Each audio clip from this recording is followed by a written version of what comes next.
Salve, oggi mi è arrivato il pacco che aspettavo, però scatolo non integro, tutto mal ridotto come scatolo. Dentro l'articolo sembra nuovo, devo ancora provare, solo che già con una confezione così non ho capito perché lo dovrei accettare.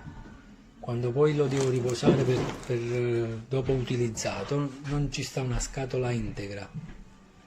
Bah, ma non so se è colpa del venditore o del corriere, però è uno scatolo integro da una ditta originale, quindi io l'ho pagato per nuovo.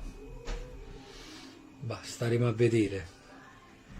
Non è che l'arrivo mi è piaciuto tanto, va bene?